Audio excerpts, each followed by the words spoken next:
This is Lesson 25.1, The Road to War, or you can call it the Age of Imperialism, or you can call it the Age of New Imperialism. And the question is, what caused the outbreak of the First World War? College Board Topic 7.7, seen this before, Imperialism's Global Effects. Explain how European imperialism affected both European and non-European societies. We'll see a lot of that today. Imperial endeavors significantly affected society, diplomacy, and culture in Europe and created resistance to foreign control abroad. Imperialism created diplomatic tensions among European states that strained alliance systems. Boy, will we see a lot of that. And, of course, we've got College Board Topic 7.9, Causation in the 19th Century, Perspectives and Political Developments.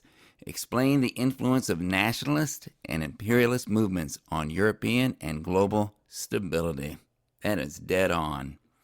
European states struggled to maintain international stability in an age of nationalism and revolutions. And the unification of Italy and Germany transformed the European balance of power and led to efforts to construct a new diplomatic order. And we'll see all of that. And then we're getting into Unit 8, College Board Topic 8.1, Contextualizing 20th Century Global Conflicts. Explain the context in which global conflict developed in the 20th century. A lot going on there. World War I, caused by a complex interaction of long and short-term factors, resulted in immense losses and disruptions for both victors and vanquished. And then we've got College Board Topic 8.2, World War I. Explain the causes and effects of World War I. We're going to be talking all about causes. A variety of factors, including nationalism, military plans, the alliance system, and imperial competition, turned a regional dispute in the Balkans into World War I. Place is Europe, but many parts of the world actually, and the time frame is 1871 to 1914. And the map here shows the alliance system as Europe was turning towards World War I. Key concepts of the road to war: the July Crisis, the blank check promise, the Black Hand, the Schlieffen Plan, the Triple Alliance, Pan-Slavism, and the Triple Entente.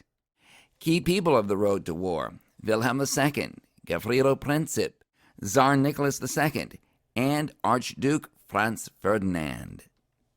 Intro. The road to war between 1871, the unification of Germany, and 1914, the beginning of the war, is long and complicated. It's full of events that can easily find their way onto the AP exam. I'm going to try to funnel all of these events and factors into a narrative that provides context as well as a causal through line that you can follow. Here is a not-so-quick list of things that will funnel into this narrative. The Franco-Prussian War, 1871. The League of the Three Emperors. The Russo-Turkish War, 1876. The Reinsurance Treaty of 1887. The Franco-Russian Alliance, 1894. The Fashoda Crisis, 1898 to 1899. The Second Boer War, 1899 to 1902. Britain's alliance with Japan, 1902, and the end of Britain's splendid isolation. The Italian-French reconciliation, 1902. The Entente Cordiale, 1905. The Russo-Japanese War, 1904 to 1905. The First Moroccan Crisis, 1905. The Algeciras Conference, 1906. The Anglo-Russian Convention, 1906. The Triple Entente, 1907. The Austro-Russian Concert, 1903. The May Coup in Serbia, 1903. The Young Turk Revolution, 1908. The Daily Telegraph Affair, 1908. The Second Moroccan Crisis, 1911. The Mansion House Speech, 1911. The Treaty of Fez, 1912. The Naval Arms Race, 1906 to 1912. The Haldane Mission, 1912. The Balkan Wars, 1912 to 1913. And the Treaty of London, 1913. And then, as if that's not enough, we're going to talk about the roles of militarism, alliances, imperialism, and nationalism. And we'll have a recap of the Balkan Wars in terms of nationalism. And we'll talk about the assassination of Archduke Franz Ferdinand. And we'll talk about mobilization plans, the Schlieffen Plan, Plan 17, Plan 19. Notice how one is in Roman numerals, one is in regular numbers. Finally, the 10-point ultimatum, the Central Powers, and the Allied Powers. So, intro. In the year 1888, our buddy Otto von Bismarck was talking to a journalist and traveler named Eugen Wolff. And Eugen Wolff was an ardent German nationalist. He saw international trade as Germany's key to being a world power, and he pushed for the increased exchange of raw materials for manufactured goods in both Africa and China. And Bismarck said to him these famous words, "Your map of Africa is very nice, but my map of Africa is in Europe. Here is Russia, and here is France, and here we are in the middle. That is my map of Africa." His message? Keep your eye on what's in front of you. Don't be distracted by pipe dreams. Be aware of the immediate challenges. So why did Europe so willingly fight such a long and costly war as World War I? There's no one reason, but rather a perfect storm of reasons.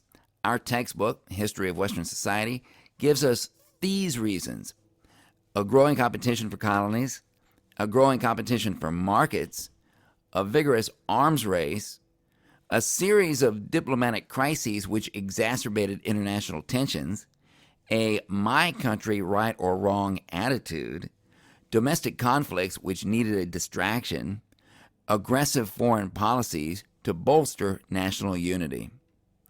Then there's the ever-popular mania, and mania stands for militarism, alliance systems, nationalism, imperialism. Those are the four main causes, main. And then you can add another A for assassination, the spark that put all these main causes into action.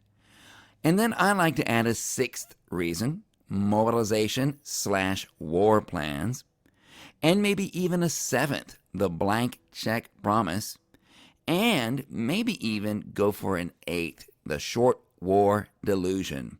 The delusion that a war would be short, glorious, and cost-effective. A major diplomatic revolution took place during this time. And a diplomatic revolution is whenever there is a dramatic and unexpected shifting of alliances. And in such an event, two things actually happen. Number one, two or more longtime adversaries will form an alliance. And number two, there is always a corresponding instance of long-term allies having a falling out. A good example of this is when France and Austria became allies in the 7 Years' War. There was a growing international conflict in Europe. Between 1871 and 1914, Germany, as we know, was a rising power. Germany had defeated France in the Franco-Prussian War in 1871. Otto von Bismarck had declared Germany, quote, satisfied now. Bismarck wanted no more additional territories. He saw no real advantage to colonial imperialism. Bismarck's main ambition? Keep France diplomatically isolated. You have to worry about that when you've mistreated and humiliated another country the way Germany did to France. Bismarck's second ambition: stay friendly with your two huge multinational empire neighbors, Austria-Hungary and Russia. So Bismarck had defensive alliances with them. These two ambitions were complementary. Keeping friendly with the other great powers was how you kept France without allies and without friends.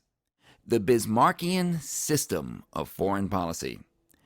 The unification of Germany, and to a lesser extent the unification of Italy, had been a huge upset in the balance of power in Europe.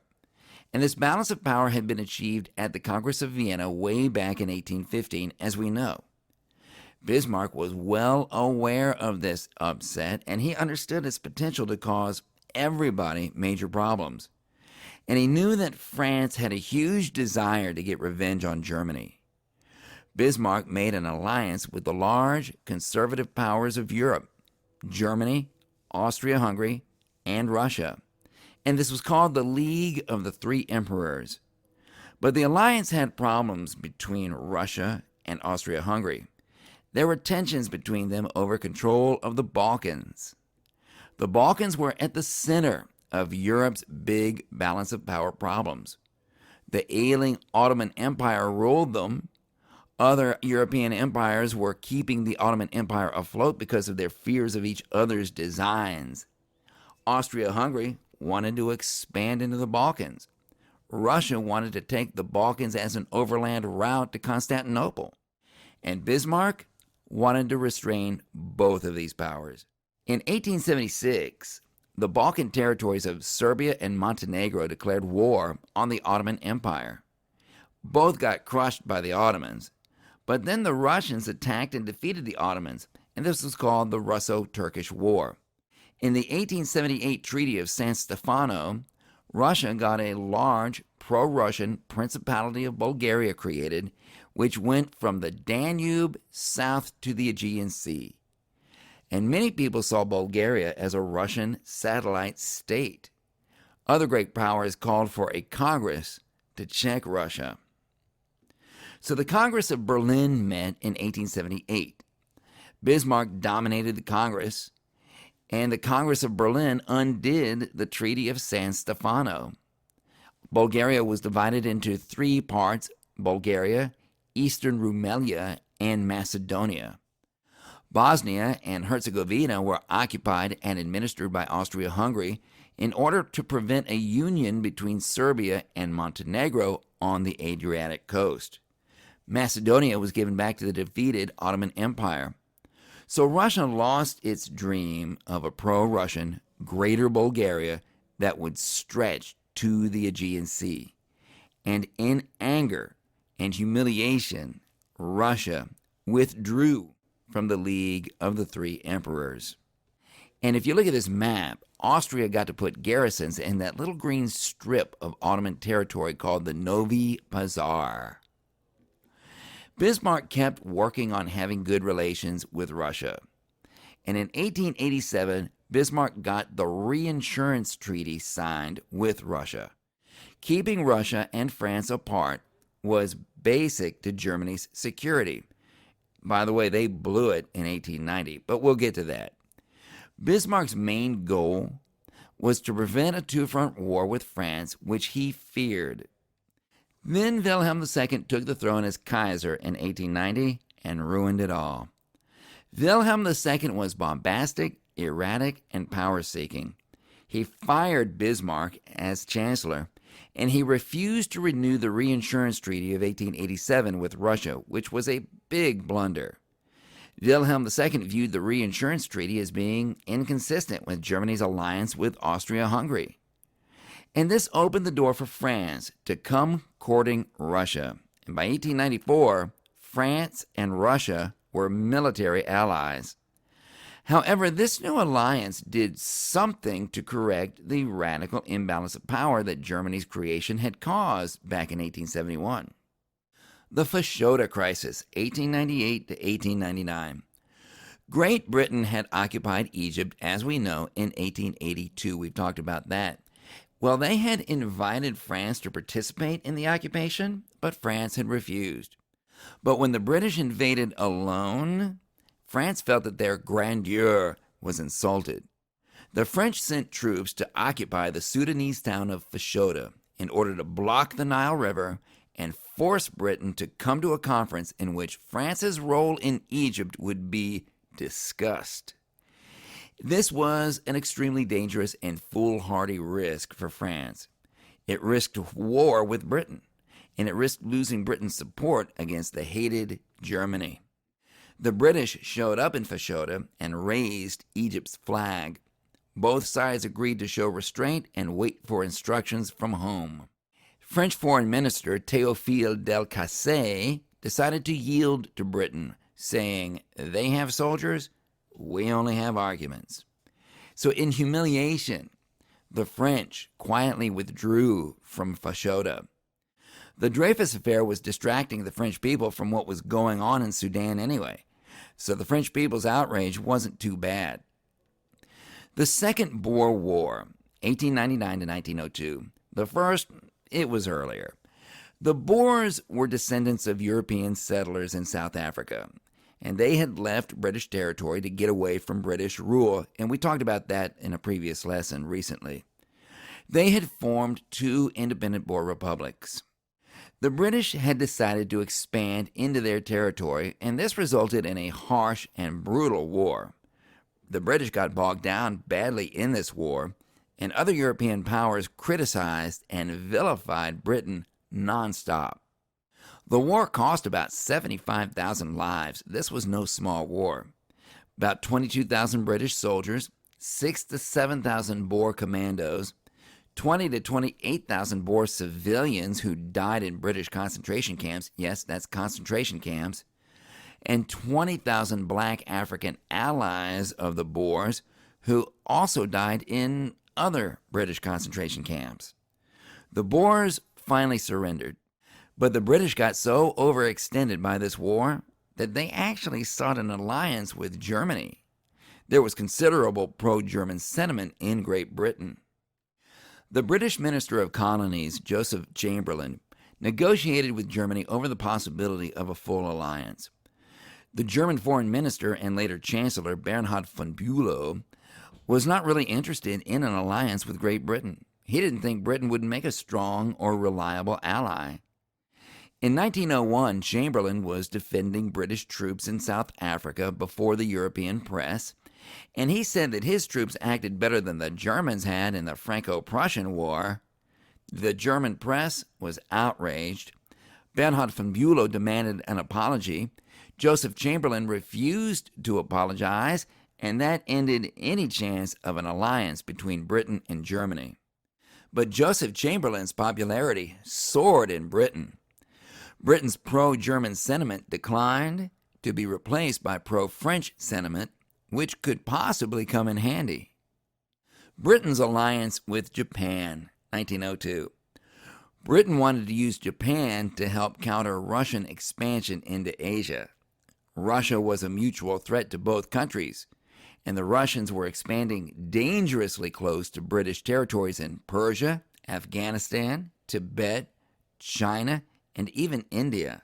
So the British thought that they could become allies with Japan, but keep Japan under their, quote, guidance. And this alliance ended Britain's so-called splendid isolation, when Britain didn't really need any alliances with anyone and got to do whatever it wanted. Nice feeling. Those days were over. Not only that, Japan turned out to have a mind of its own. During Britain's Second Boer War, Kaiser Wilhelm II tempted the French Foreign Minister Théophile Delcasse with a great opportunity to embarrass the British a lot and get something out of it. Together, their two countries would call an international conference over the Boer War. And in this big conference, the Kaiser would introduce the question of Egypt as well. And that would be a double whammy for the British. The embarrassing aspects of the Boer War were already giving Britain a massive image problem, which the other powers were taking full advantage of, as we know. And the French already hated the British for occupying Egypt without them. Remember that this was what the Fashoda Crisis had been all about.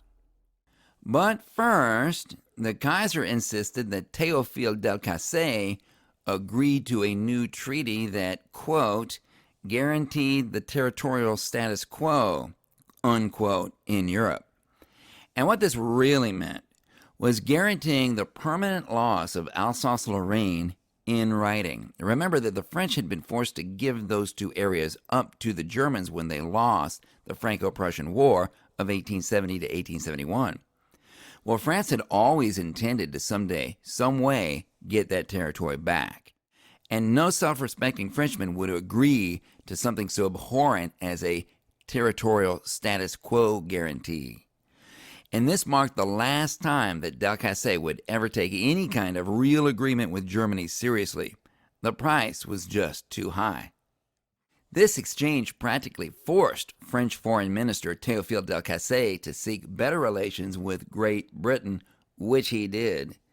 He needed to seek some kind of compensation for accepting the British occupation of Egypt, though.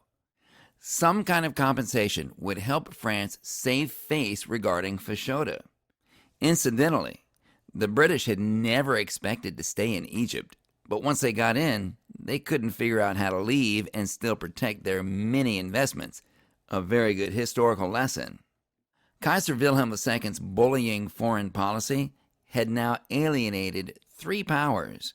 He had alienated the Russians by letting the reinsurance treaty lapse in 1890. He had alienated Great Britain by snubbing their attempts to form an alliance with his country. And now he alienated France even further than before by insisting on a status quo treaty in exchange for helping France with the British. Wilhelm II's grandmother was Queen Victoria of England. She found him to be rude and even called him a brat. What about Kaiser's important ally, Italy? Well, Italy had aims of its own that didn't involve their alliance with Germany and Austria. Italy and France had a reconciliation between 1900 and 1902. The Italians promised that they would support French aims in Morocco. Algeria was already part of the French Empire. The French wanted to secure it by moving into Morocco next door, and in exchange, the Italians wanted French support for their expansion into Libya. The Italians assured the French that their alliance with Germany and Austria was very, quote, porous, in other words, had a lot of holes in it, and that France didn't have to worry about a war with Italy under almost any circumstances. The Entente Cordiale. Around 1902, French ambassador to Great Britain, Paul Cambon, was telling Théophile Delcasse, we've got an emerging pathway here that we need to jump on. We can improve our relationship with the British through the pathway of a worldwide colonial settlement with them. Both countries had colonies all over the globe, and there were tensions everywhere that they had colonies. But this also gave both countries so many real concrete issues that they could discuss and reach agreement about. Great Britain and France could ease tensions with each other in Europe through sweeping global and colonial compromise and adjustment. It took over a year of negotiations. The King of England visited France. The President of France visited Great Britain. There was continuous daily discussion in the press. It almost looked like it might fall apart, though, because in February 1904, Britain's ally, Japan, launched a surprise attack on France's ally, Russia, starting the Russo-Japanese War. Had either France or Great Britain helped their ally, this critical colonial settlement might have failed.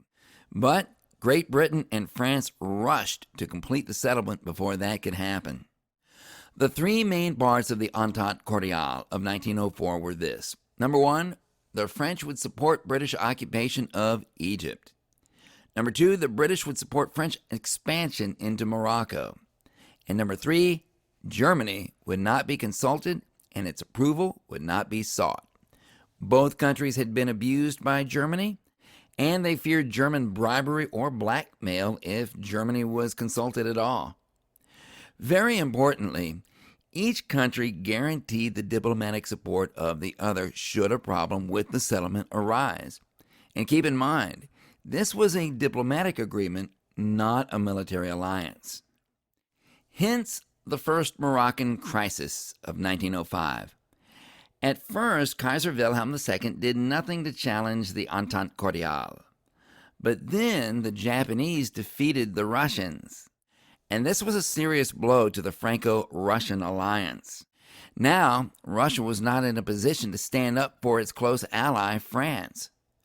And therefore, Wilhelm II felt that he could take advantage of the situation and intimidate France. In 1905, Wilhelm II made a personal visit to Tangier, Morocco, and he proclaimed Morocco to be independent, and he demanded an international conference to discuss the issue of what the French intended to do in Morocco. Wilhelm's chancellor, Bernhard von Bülow, threatened war over it.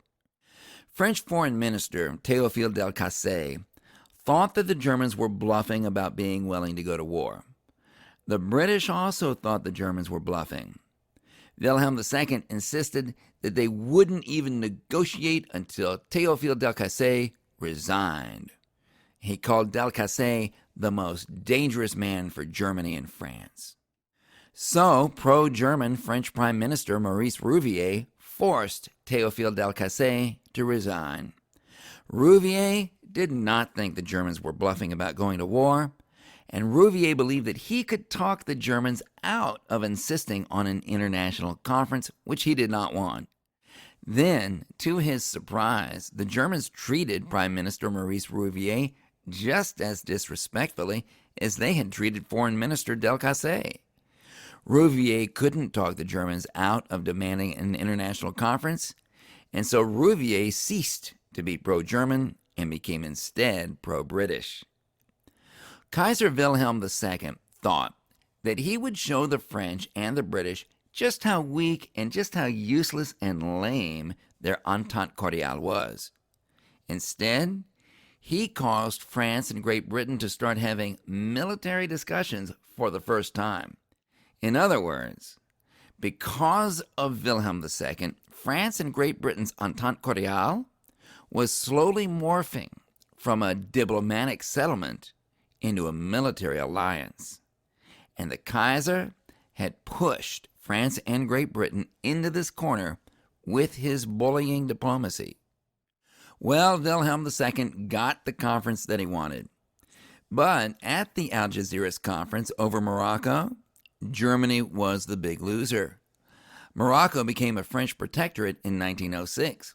The French were given all kinds of policing and regulatory rights in Morocco. Free trade was guaranteed for Europe. Britain, Russia, the U.S., and even ally Italy supported the French position. Only Austria-Hungary supported the German position. Germany came away from the conference with nothing, and they learned that their only reliable ally was Austria-Hungary. The Entente Cordiale between France and Britain became stronger. Then you had the Anglo-Russian Convention of 1907. In 1906, the French helped broker a colonial settlement between their close ally Russia and their Entente Cordiale partner Great Britain. And this convention settled zones of conflict in Afghanistan, Persia, and Tibet. And this added an Anglo-Russian Entente to the Franco-British Entente, now known as the Triple Entente. And it also blocked a planned railroad between Germany and Baghdad in the Ottoman Empire. Now Germany felt even more encircled by these three countries. The circle was really flimsy, and largely of Germany's own making. Russia was still in a weakened state because of the Japanese. The Russians and the British still didn't like each other much, but at least they were working together, and they had to because they were all three facing a bully in Germany. Kaiser Wilhelm II had brought a lot of distrust upon his country and had gained nothing. A British diplomat named Eyre Crowe said it best when he described Germany as having an erratic, domineering, and frankly aggressive spirit. The British and the French knew that you don't give in to a bully. Now Europe was entering a period of true crisis from 1908 to 1914. You can think of the first half of the 1890s as being about the affairs of Africa. And then you can think of the second half of the 1890s as being about the Balkans and the Ottoman Empire. Then you can think of the first half of the 1900s as being about Africa. And then finally, you can think of 1908 to 1914 as being about both the Balkans and Africa at the same time. What changed beginning around the year 1908? Around 1908, a conscious decision to risk a wider war was made. The main part of the conflict concerned two countries, traditional, multinational Habsburg Austria-Hungary, and smaller, Slavic, ambitious Serbia. Their conflict had festered for a long time. Austria-Hungary wanted to settle their differences once and for all. And the Austrian elite viewed preserving the Habsburg Empire's great power status as being essential enough to risk war.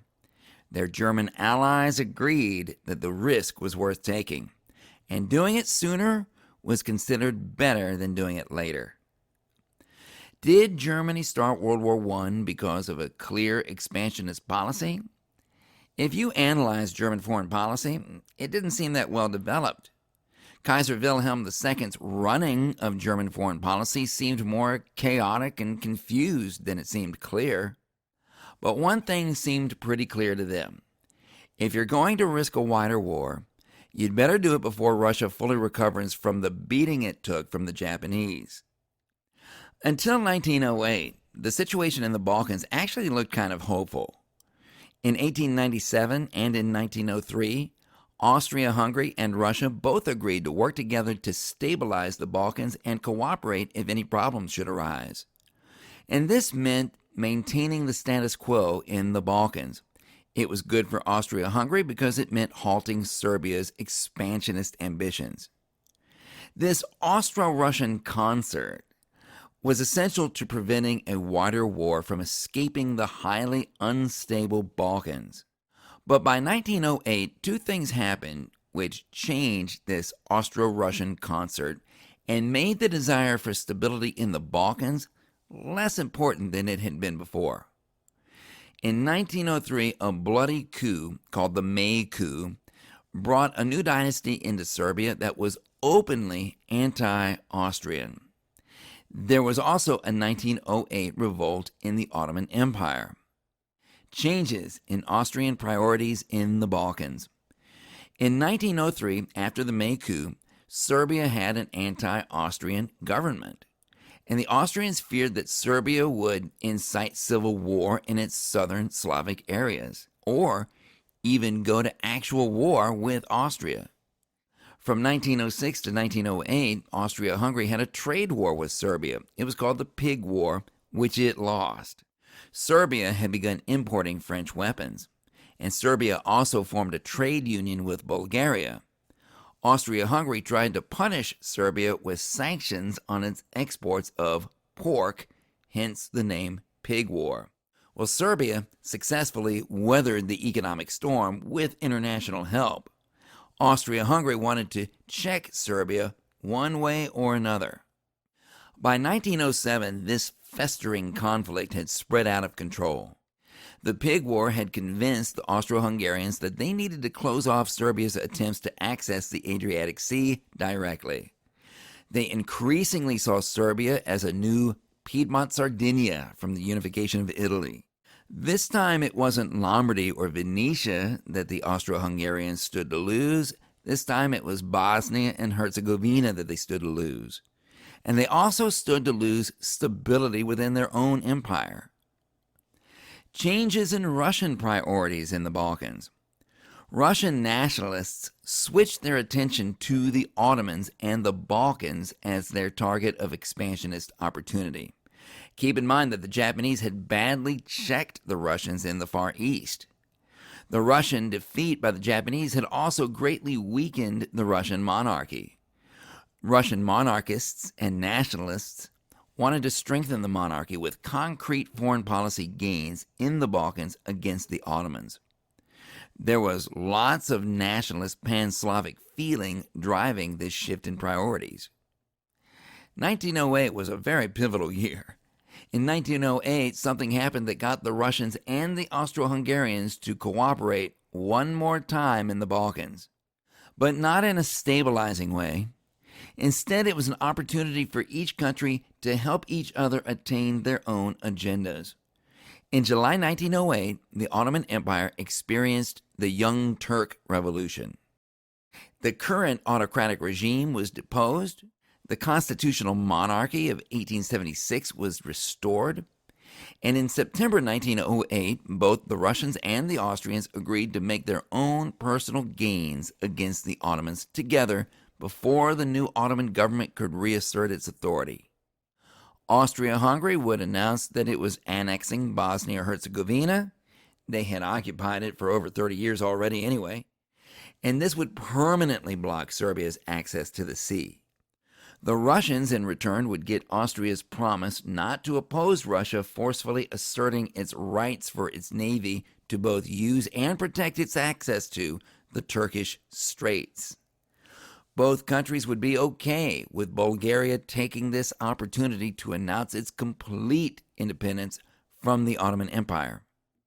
The Russian Foreign Minister, Alexander Izvolsky, understood that the two countries would make their move together at the same time. However, the Austro-Hungarian Foreign Minister, Alois Aehrenthal, announced the annexation of Bosnia-Herzegovina before the Russians were ready to make their move on the Straits. And Alexander Izvolsky was angered and embarrassed because the Russians had missed their chance to take the Straits by surprise. And Russia demanded an international conference to settle the issue. Austria, with German backing and threats, refused to attend the conference. All of this left Russia empty-handed, humiliated, and vengeful. Meanwhile, in October 1808, Kaiser Wilhelm II made an unbelievable blunder in the Daily Telegraph affair. Kaiser Wilhelm II gave an interview to the British newspaper, the Daily Telegraph, and he had hoped to improve relations with Great Britain, but he achieved the exact opposite. Instead, he ranted hopelessly inept things.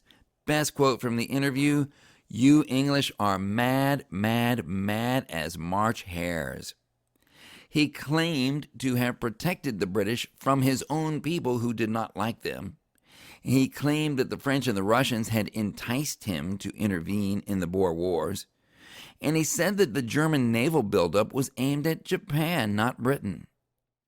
The interview was so bad, it served as evidence to the world that Wilhelm II was not mentally stable. For Wilhelm II himself, it was a massive blow to his self-confidence. This fiasco was a source of deep humiliation and embarrassment for him. He went into a serious depression from which he never fully recovered, and he lost a huge amount of influence in German policymaking. The German people were deeply embarrassed, and there were serious calls for Wilhelm II to abdicate over the Daily Telegraph affair. Wilhelm II blamed our boy Chancellor Bernhard von Bülow for this public relations disaster, and he forced von Bülow's resignation. He claimed that the Chancellor should have edited the transcript first before letting it be published in Germany. And here is what von Bülow wrote in his memoirs. Quote, "A dark foreboding ran through many Germans that such stupid, even puerile speech and action on the part of the supreme head of the state could lead to only one thing, catastrophe," unquote. The Second Moroccan Crisis of 1911. In 1911, a rebellion broke out against the Sultan. French and Spanish troops intervened in the rebellion. Remember that Morocco was a French protectorate.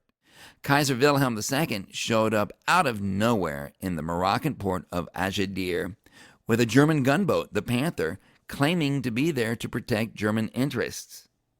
3 days later, the German cruiser SMS Berlin showed up. Wilhelm II demanded Moroccan independence. But if he couldn't get independence from Morocco, he would accept the French Congo for Germany instead. In other words, Wilhelm says he's there to stand up for Morocco, but if he can't have the independence of Morocco, he'll take a large bribe. Scholars disagree on exactly what Wilhelm II was trying to accomplish. Did he just want a territorial bribe? Did he just want to show France and Britain that their Entente Cordiale was no good? Wilhelm II had evidently recovered some of his confidence and bravado from the Daily Telegraph affair. He had learned nothing. His diplomacy was as unsound and irrational as ever. One of the most popular British politicians at the time was David Lloyd George, whom we've met. He was Chancellor of the Exchequer. He was a pacifist who was more interested in domestic affairs. But he made a famous speech in July 1911 called the Mansion House Speech.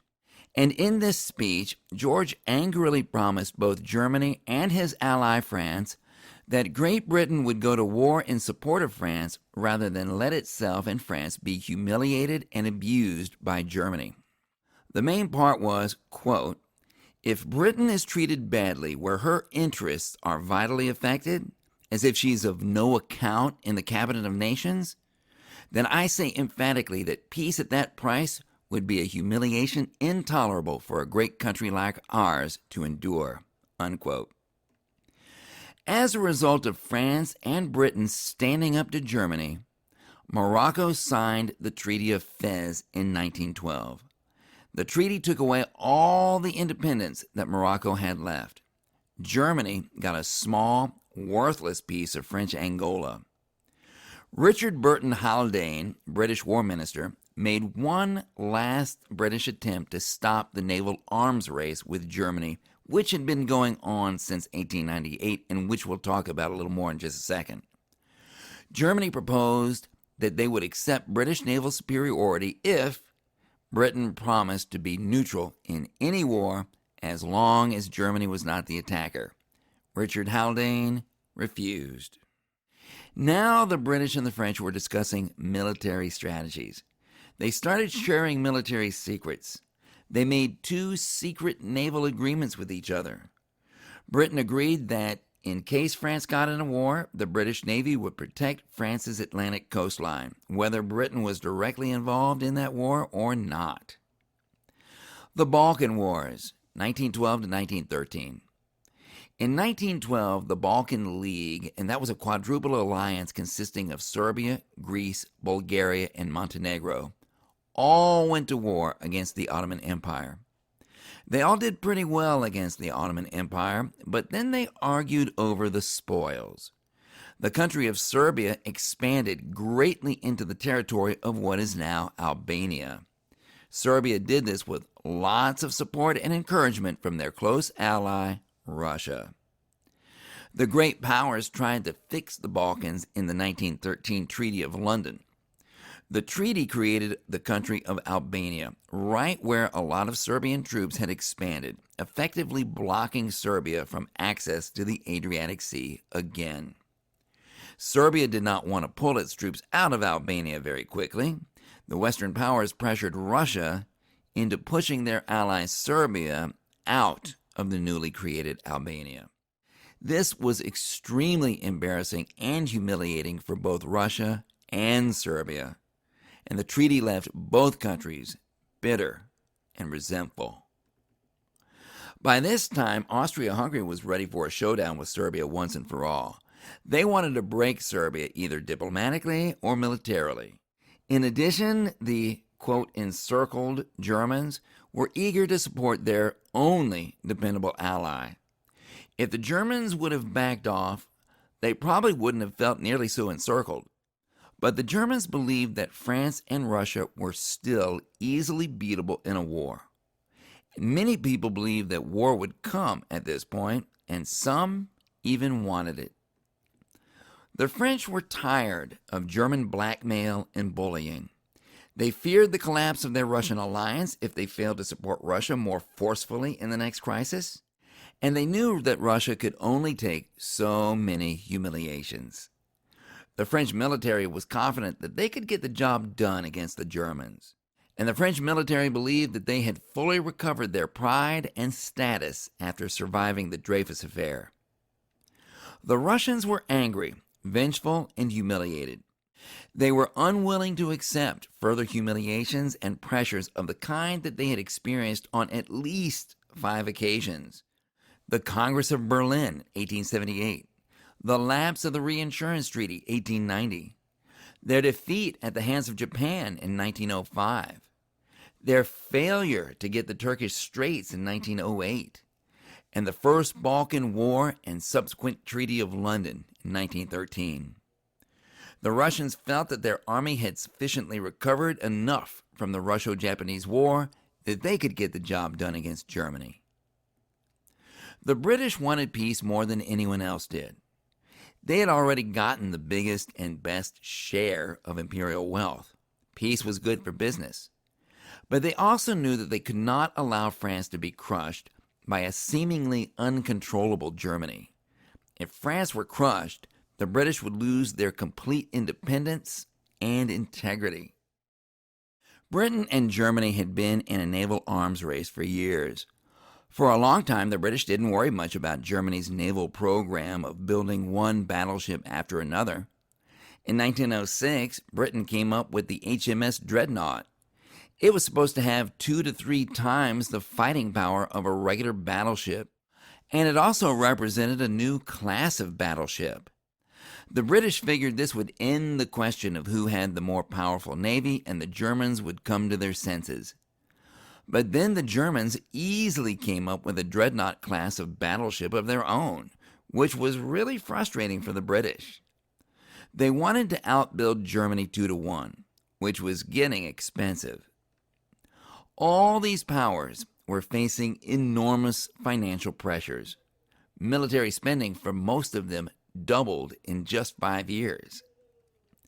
Now you have two rival blocs. You have the Triple Alliance, Germany, Austria-Hungary, Italy, and you have the Triple Entente, France, Russia, and Great Britain. So now Germany is facing a hostile alliance on two fronts, east and west. It's a nightmare scenario for them. By 1914, many felt that war between the Triple Entente and the German-led Triple Alliance was inevitable. The main mood of 1914, militarism, the glorification of war. Europeans had come to see war as romantic and heroic. Kings had their pictures taken in their military uniforms. There had not been a major war in Europe for over 40 years, and the horror fades. Few European countries had experienced the destructive capacity of modern weapons.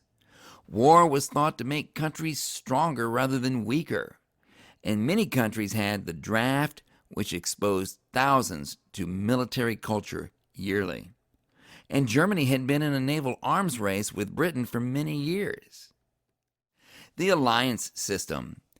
In Germany's story, we see some basic ideas about alliances and the potential dangers in them. Alliances were military agreements in which various European countries pledged mutual support in case there was an attack by a country from outside this agreement. There were two purposes for alliances. Number one, to isolate and therefore weaken your enemies. And number two, to discourage nations from wars that would threaten their security. But alliances also have the potential to pull you into conflicts that are not of your own making. Imperialism. In Germany's story, we also see the role of imperialism in creating tension. As we know, imperialism is the policy of expanding your authority and your power into foreign countries or acquiring and holding colonies and dependencies as part of your empire. By the late 19th century, Britain, France, Germany, and Russia had created much conflict around the world pursuing their imperial ambitions. Wilhelm II's first Moroccan Crisis is just one example of how disputes over imperial claims influenced alliances and tensions. Nationalism, a 5-tiered definition. I like to think of these as the 5 levels of nationalism, and I list them in order of intensity. Number 1, it's the belief that your ethnic group should have its own sovereign, homogeneous nation-state. Number 2, you can add another layer of intensity to that. Often it's also the belief that your nation's interests should come before those of any other nation. Number 3, how about this? Love of one's own. And that translates to having little to no regard for people who are not your own. Number 4, it can also extend to the belief that your nation is superior to other nations. All these beliefs are impregnated with the violent, racialist, and social Darwinist assumptions that we've talked about. And finally, the most intense level of nationalism is the narrative that your nation has been victimized by lesser, inferior nations. Nationalist feelings and beliefs drove the arms race and drove the scramble for Africa. All nations were facing domestic conflicts. Great Britain was facing a militant, aggressive women's movement and civil war in Northern Ireland. Russia was facing military defeat and revolution in 1905. Germany was facing the success of the SPD. France was facing labor and budget problems. Leaders harnessed aggressive, weaponized diplomacy as a way of distracting the people from these problems and bringing out their nationalist pride. Nationalism in the Balkans. Pan-Slavism. This was a movement to unify all the Slavic peoples, Poles, Czechs, Slovaks, Croats, Serbs, and Russians. Many of these people lived under Austrian rule. Serbia was an independent Slavic nation on Austria's border. Serbia had recently won its independence from the Ottoman Empire. The Serbs believed strongly in Pan-Slavism, and this made Serbia a very destabilizing force for Austria-Hungary. Worse, Russia was a very powerful Slavic empire, and Russia and Serbia were old allies. The outbreak of war. Crisis in the Balkans. Strong feelings of nationalism in the late 19th and early 20th centuries were causes of big problems for two empires. The Ottoman Empire lost vast holdings in the Balkans beginning in 1878. They lost some of it to Greece. Serbia, Romania, and Bulgaria all became independent Slavic nations at Ottoman expense. Serbia, in particular, sought to establish Pan-Slavism throughout the Balkans. Austria-Hungary found this all very disturbing. In 1908, Austria-Hungary annexed Bosnia-Herzegovina. They wanted to stop Serbia's expansionism. But many ethnic Serbs lived in Bosnia-Herzegovina, and Serbia was outraged but powerless to stop it. The Balkan Wars. The First Balkan War, 1912. Serbia, Greece, and Bulgaria, all three attacked the Ottoman Empire. Then they quarreled over the value of what was taken. This led to the Second Balkan War, 1913. Bulgaria attacked Serbia and Greece, and Austria intervened and forced Serbia to give up Albania. The assassination. We know what assassination is. It's the murder of a prominent person or political figure by surprise attack. It's usually for political purposes. On June 28, 1914, Archduke Franz Ferdinand and his wife Sophie were taking a tour of Sarajevo, the capital of Bosnia. Franz Ferdinand was the nephew of the emperor and the heir to the Austro-Hungarian throne. Bosnia-Herzegovina was Austro-Hungarian territory. Here's the empire, and here's Sarajevo.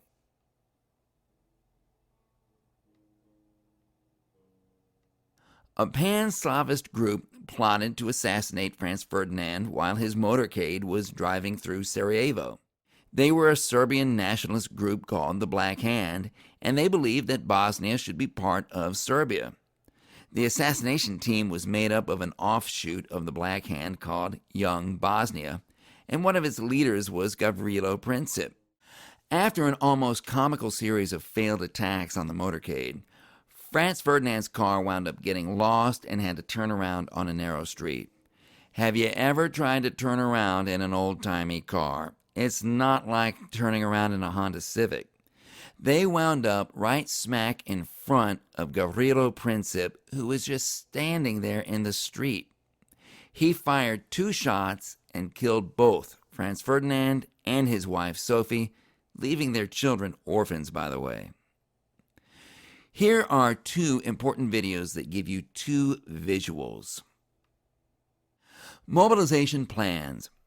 Every country had mobilization plans, and these plans were very elaborate and detailed.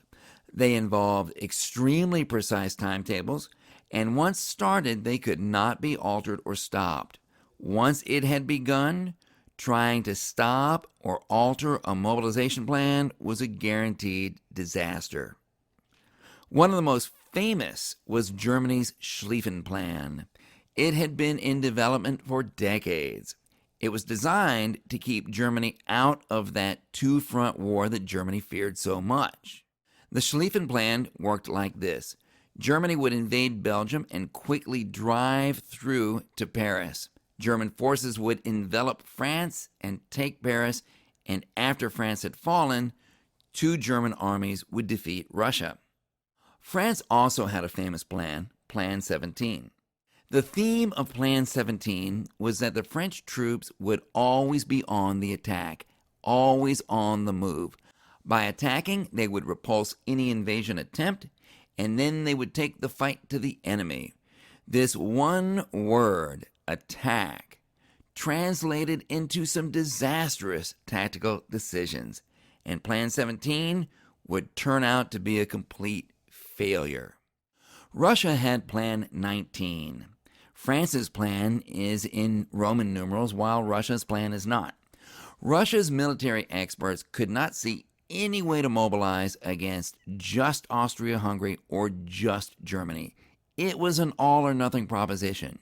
You either attacked both Germany and Austria, or you attacked neither. Therefore, Plan 19 called for war against Germany and Austria-Hungary at the same time. It was also a complete failure. The conflict between Serbia and Austria-Hungary triggered alliances and started World War I.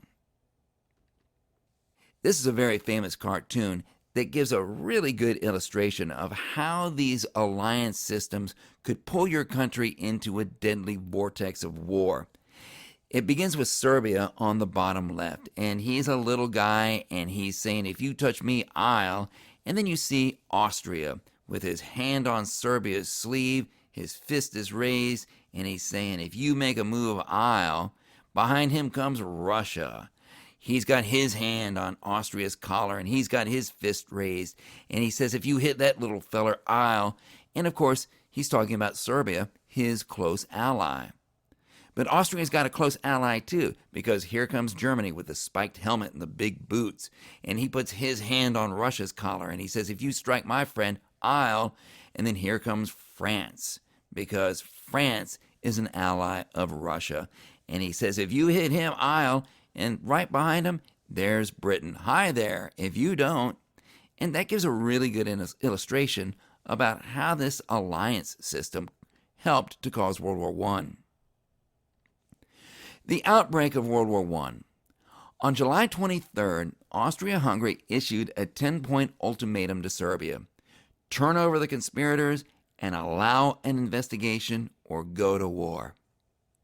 When Serbia accepted 9 of the 10 terms, Austria-Hungary declared war on July 28, 1914, because 9 out of 10 was not good enough. Russia had a large population of Slavs and was an ally of Serbia, so Russia moved troops to the Austrian border. The events set off a chain reaction that started World War I.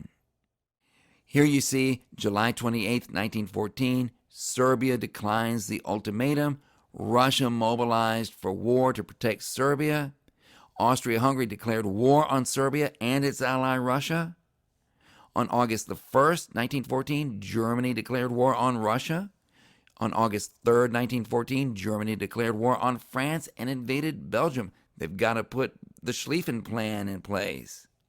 On August 4th, 1914, England declared war on Germany and Austria-Hungary. Italy backed out of its agreement with Germany and Austria-Hungary and joined the Allies. World War I had begun. During the war, Germany and Austria-Hungary became the Central Powers. They were joined by Bulgaria and the Ottoman Empire. The members of the Triple Entente became known as the Allied Powers, and eventually they were joined by many nations throughout the world.